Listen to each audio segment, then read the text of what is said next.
ये जो हमारी इतनी बड़ी गोल पृथ्वी है, इस पर किसी एक छोटी सी जगह, मान लीजिए किसी शहर का कोई एक घर, उसका एकदम सटीक पता कैसे बताया जाता होगा?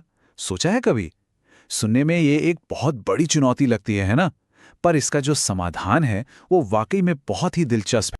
तो चलिए आज इसी सवाल की गहराई में उतरते हैं। आखिर ऐसा कौन सा सिस्टम है जो दिल्ली के किसी मोहल्ले से लेकर अमेज़न के घने जंगलों तक किसी भी जगह को यूं पिन पॉइंट करने में हमारी मदद करता है? अब देखिए, अपनी पृथ्वी तो गोल है, बिल्कुल एक गेंद की तरह। और इसे समझने के लिए हम क्या करते हैं? हम ग्लोब का इस्तेमाल करते हैं या फिर कागज पर बने नक्शों का। लेकिन यहीं एक मुश्किल आती है। किसी गोल चीज पर एक सटीक जगह का पता बताना उतना सीधा नहीं है जितना एक चपटे कागज पर होता है ना? तो इस बड़ी सी मुश्किल को हल करने के लिए वैज्ञानिकों ने एक बहुत ही कह सकते हैं लाजवाब तरीका निकाला। उन्होंने क्या किया? उन्होंने पूरी पृथ्वी पर कुछ काल्पनिक रेखाओं का एक जाल बिछा दिया, एक ग्रिड बना दिया। और बस इसी जाल को, इसी ग्रिड को हम कहते हैं निर्देशांक तंत्र, या जिसे अंग्रेजी में कोऑर्डिनेट सिस्टम कहते हैं। ये कुछ नहीं, बस कुछ आड़ी और कुछ खड़ी काल्पनिक रेखाओं का एक पूरा सिस्टम है जो पृथ्वी पर किसी भी जगह की एकदम सटीक, बिल्कुल पिन पॉइंट लोकेशन बताने में मदद करता है। तो किसी भी जगह का पूरा पता, उसका ग्लोबल एड्रेस, बस दो चीजों से मिलकर बनता है। पहली है अक्षांश यानी लैटिट्यूड, और दूसरी है देशांतर यानी लॉन्गिट्यूड। जब ये दोनों मिल जाते हैं तब जाकर हमें मिलते हैं उस जगह के पक्के निर्देशांक यानी कोऑर्डिनेट्स। तो चलिए एक एक करके इन दोनों को समझते हैं। तो सबसे पहले बात करते हैं हमारे एड्रेस के पहले हिस्से की, अक्षांश, यानी वो रेखाएं जो पृथ्वी पर आड़ी या कह लें कि लेटी हुई खींची गई हैं। अच्छा, तो ये अक्षांश रेखाएं हैं क्या? ये असल में काल्पनिक गोलाकार रेखाएं हैं जो ग्लोब पर पूरब से पश्चिम की तरफ जाती हैं। और इनका बस एक ही मुख्य काम है, ये बताना कि कोई भी जगह भूमध्य रेखा से कितनी ऊपर यानी उत्तर में है या कितनी नीचे यानी दक्षिण में है।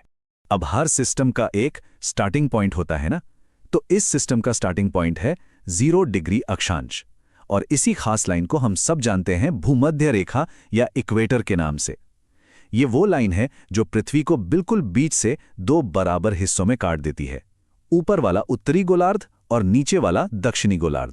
भूमध्य रेखा के अलावा भी कुछ और बहुत ही जरूरी अक्षांश रेखाएं हैं, जैसे 23.5 डिग्री नॉर्थ पर है कर्क रेखा जो अपने देश भारत के लगभग बीच से होकर गुजरती है, और ठीक इतनी ही डिग्री पर दक्षिण में है मकर रेखा। अब सवाल यह है कि ये इतनी खास क्यों हैं? वो इसलिए क्योंकि ये वो इलाके हैं जहां सूरज साल में कम से कम एक बार ठीक सिर के ऊपर चमकता है, और यही चीज हमारे मौसमों पर बहुत गहरा असर डालती है। और फिर बिल्कुल टॉप पर 90 डिग्री नॉर्थ पर है उत्तरी ध्रुव, और एकदम बॉटम में 90 डिग्री साउथ पर है दक्षिणी ध्रुव। चलिए, अक्षांश तो समझ आ गया। अब आते हैं हमारे एड्रेस के दूसरे और आखिरी हिस्से पर, देशांतर। ये हैं वो खड़ी रेखाएं जो उत्तर से दक्षिण की ओर जाती हैं।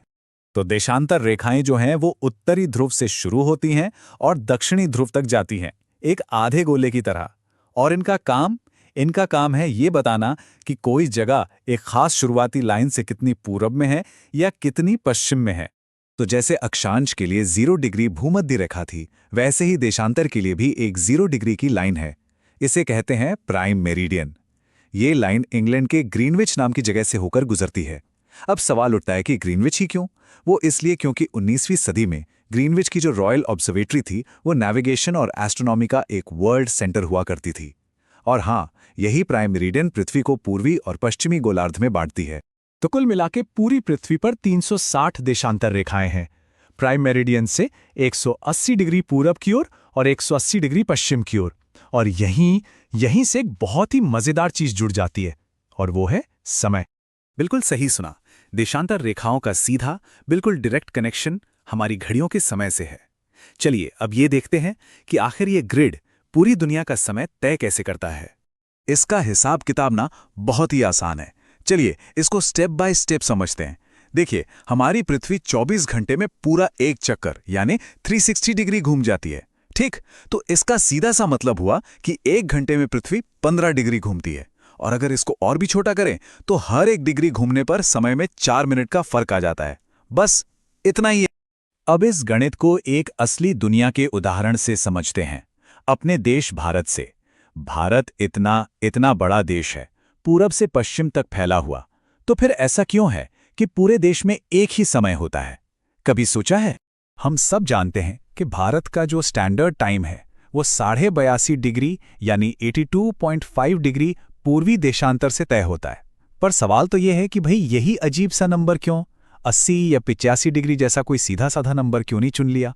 इसका जवाब भी दरअसल गणित में ही छिपा है। देखिए, भारत का जो फैलाव है वो लगभग 68 डिग्री ईस्ट से लेकर 97 डिग्री ईस्ट तक है। अब अगर इन दोनों का बिल्कुल बीच का पॉइंट निकालें, मतलब 68 + 97 को 2 से डिवाइड करें, तो क्या आता है? 82.5 डिग्री। तो बस इसी बीच वाली रेखा को पूरे देश के लिए स्टैंडर्ड टाइम मान लिया गया, ताकि किसी भी तरह का कोई कंफ्यूजन ही ना रहे।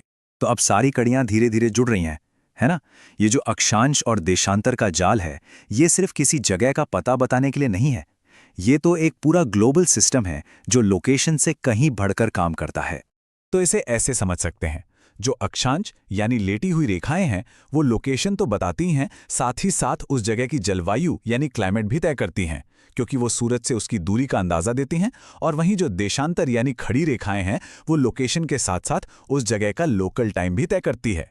तो अब अगली बार जब कोई मैप या ग्लोब देखें तो उन पर बनी इन लकीरों को सिर्फ लकीरें मत समझिएगा। ये हमारे ग्रह का एड्रेस, उसका टाइम और यहाँ तक कि उसके मौसम का भी एक सीक्रेट कोड है। और जाते जाते एक सवाल छोड़ जाता हूँ, जरा सोचिए, अगर हर 15 डिग्री पर 1 घंटे का फर्क आ जाता है तो रूस या अमेरिका जैसे विशाल देशों में, जहां एक नहीं बल्कि कई कई टाइम जोन हैं, वहां एक कोने से दूसरे कोने तक सफर करना कैसा लगता होगा?